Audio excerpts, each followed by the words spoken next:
Да, машин без света нет. Что-то в одном окне горит. А здесь вообще ни одного. Охренеть.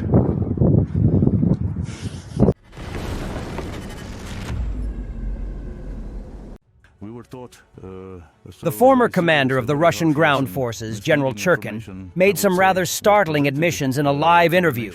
The only prominent person talking like that used to be everyone's favorite war criminal and Russian Imperial Doomer Igor Girkin. And even though many mill bloggers had been echoing his analyses, this is the first time that I am aware of that an actual general has said the same thing out loud. He basically confirmed what many of us have been saying all along. Putin was misled by rosy estimates of the prospects of victory and support for Russia among Ukrainians, and made the worst strategic error one can image. We were taught a very serious, a very harsh lesson. Misleading information, I would say, was presented to the nation's leadership that 70% of Ukraine's population was with us and 30% was against us. It turned out exactly the opposite. It says 30 for us and 70 against. In any war, goals are set. And in this special military operation, the goals of denazification and demilitarization were set by the President of the Russian Federation. And any goals are achieved by solving a sequence of tasks, tactical, operational, and strategic ones, right? That's what we were trying to see at the very beginning of this operation. To be perfectly honest, I'm not here to criticize anyone, but in my opinion, Russia was once again unprepared for war, just as it has been in previous years and in past centuries. What's more, there was a traditional underestimation of the enemy and an overestimation of our own forces. Everyone, if you recall, on February 22nd began to say that the war would end in 3 days.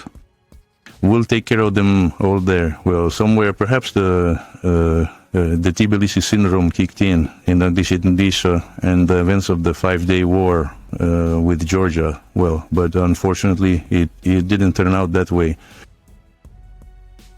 I would give an unsatisfactory mark to our entire Russian intelligence community.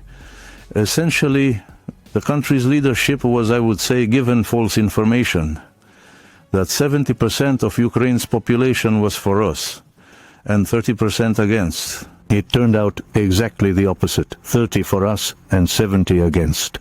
And what did all of this lead to? We already know that, quite literally, within the very first weeks, we were taught a very serious, a truly brutal lesson.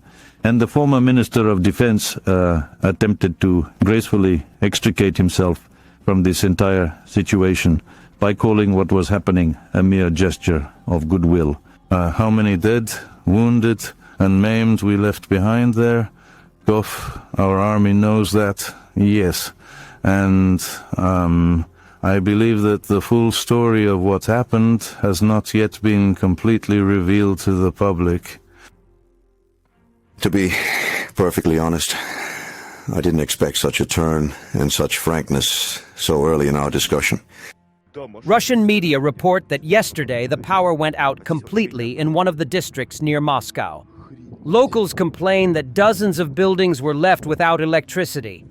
Elevators don't work, and they can't heat up food. Ah, how unfortunate. Да, машин без света нет. Что-то в одном окне горит.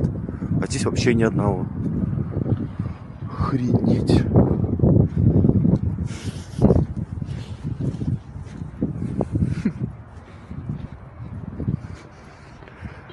Я вообще ни хрена не пойму.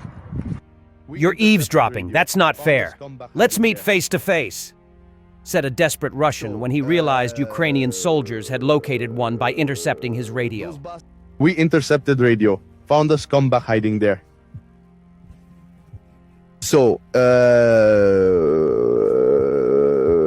those bastards, in short, were bringing him water and the radio battery, but we intercepted them and I figured out roughly where he was hiding. We flew an FPV drone around, spotted him and struck him just as those bastards were flying in, bringing their supplies. And they saw that explosion right where they were headed. And they on the radio Hey, you fucking faggots who hear me. You little fucking shits, damn. If you're so strong, then go to my boys. Ask them to face you. Fuck, damn. Then we'll be fair with you, fuck faggots. You damn. Eavesdrop, fucking fight. That's not fair, you faggots, damn. That's not fair, he says. That fucking faggot came to our land and claims we're fighting unfairly. If you're truly free, damn it, to fight, then come out. Let's get together. Let's gather now. Fucking get in line, damn it. You idiot, this is a nightmare. The meeting between Putin, Witkoff, and Kushner ended.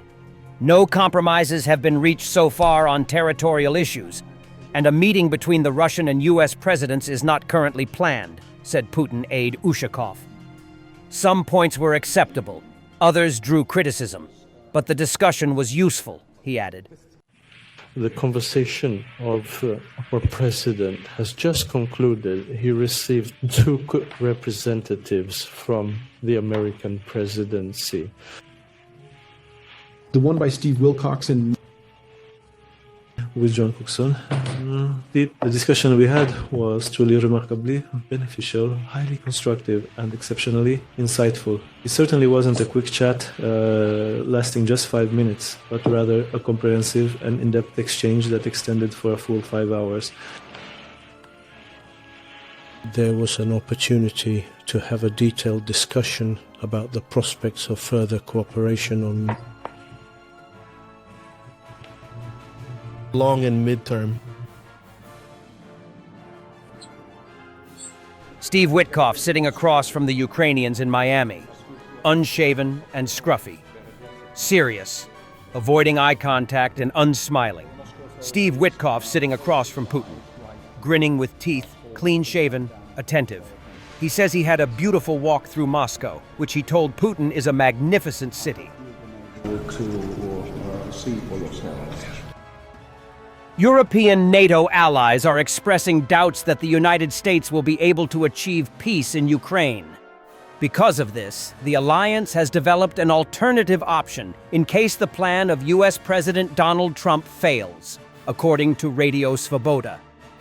8 diplomats from NATO member states told the outlet on condition of anonymity that they doubt the constructive role of Russian President Vladimir Putin in the negotiations. They noted that, on the contrary, Russia has intensified strikes on Ukraine's civilian and energy infrastructure.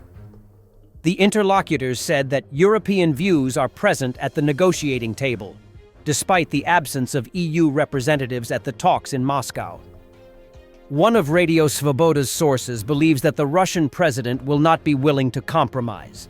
According to him, Kyiv's European partners will have to resort to an alternative plan, which consists of increasing the amount of weapons for Ukraine on the battlefield, providing greater support for the Ukrainian economy, strengthening sanctions against Russia. A NATO official is convinced that Putin won't budge an inch, and according to him, this will not be because of Ukraine or the US. They said that the only reason for failure would be Russia's inflexibility, and that the only outcome of the talks the Russians seemed willing to accept was the complete capitulation of Ukraine. Thanks for watching, and don't forget to subscribe. Also, if you want to support Warthog Defense, please become our member and get early access to new videos, exclusive members-only videos, and become administrator in comment section. The membership link is in the description. Rescues every day. We had a guy last week at 6 rescues in 6 days. You know, he's doing the job every day.